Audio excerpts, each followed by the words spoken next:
Bonjour à tous et bienvenue dans cette nouvelle vidéo de retour sur prédiction. J'avais vu que nous entendrions parler d'ossements et je voyais un lien avec une cité médiévale ou un endroit ancien. Je voyais les architectures médiévales, des pavés, des châteaux. Je vous fais écouter le moment où j'en parle et je reviens sur l'article presse qui vient confirmer mon ressenti. Risque de toute façon, quoi qu'il en soit, faire des dégâts également. Il faudra retirer. J'ai retiré suite à erreur. Donc c'est soit l'un, soit l'autre. Ensuite, je vois qu'on va retrouver des ossements très anciens, donc d'êtres humains, hein, d'hommes et de femmes. Alors bien entendu, pas dans les catacombes, bien que les catacombes soient vraiment chargées énergétiquement, bien entendu. Hein. Là, on va les retrouver, donc pas dans les cimetières non plus, mais on va les retrouver en fait dans des cités médiévales ou des villes ayant un cachet médiéval ou ayant des sols avec des pavés d'autrefois médiévaux ou alors dans des régions de châteaux, dans une ou plusieurs régions de châteaux.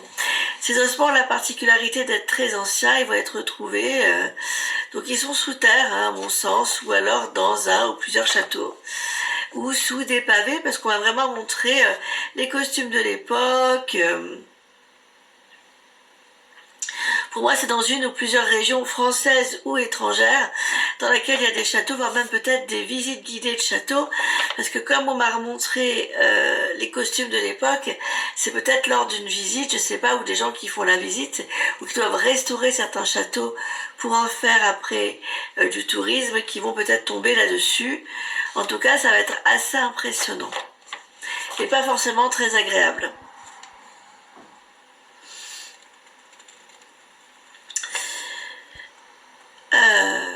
Alors ensuite, j'essaie de me relire, mais j'écris comme un cochon. Voilà l'article presse en question que je vais vous partager en dessous dans la barre d'information de cette vidéo. C'est un article qui est paru pour le compte de la presse France Info, Provence-Alpes-Côte d'Azur, Menton, en date du 26 avril 2026. J'aime bien toujours vous lier mes ressentis avec les articles presse pour que vous puissiez voir un petit peu ma médiumnité, comment elle fonctionne. Elle fonctionne surtout sous forme d'image. Avec les caries, on peut savoir le type d'alimentation. Des chercheuses analysent des restes humains pour connaître l'histoire d'un château. Les ossements ont été retrouvés à l'emplacement du château de Sainte-Agnès dans le 06 et ils remonteraient entre le XIIe et le XIVe siècle. Je cite, « C'est un fragment d'histoire que la ville de Menton, l'université Côte d'Azur et le CHU de Nice essaient de reconstituer. Celui des occupants du château de Sainte-Agnès sur les hauteurs de Menton. Pour cela, un médecin légiste et une dentiste analysent des ossements et des dents retrouvés sur place. Dans une partie du musée de la préhistoire de Menton, Alpes-Maritimes, elles étudient le moindre aspect de plusieurs dents humaines. Il y a au moins le même témoignage de l'intervention humaine sur 3 ou 4 dents, où il faudra aller plus loin dans les investigations, détaille Caroline Bernardi. Le musée mentonnais, en lien avec le CHU de Nice et l'université Côte d'Azur, a fait appel à cette médecin légiste et à une dentiste pour reconstituer une partie de l'histoire du château de Sainte-Agnès, situé sur les hauteurs de Menton. Caries et fémurs fracturés. Au total, pas moins de 2500 os ou fragments d'os ont été retrouvés lors de fouilles organisées sur le site de 93 à 2011. Pour Vanessa Bianchi-Boffet, habituée à sauver les vivants, il s'agit désormais de faire parler les morts. Il faut avoir l'œil du soignant pour reconnaître une carie qui aurait été traitée ou qui serait restée comme ça sans être soignée. Avec les caries, on peut savoir le type d'alimentation, donner l'âge des individus, savoir s'il y a eu des activités particulières comme un forgeron qui tiendrait ses outils avec les dents.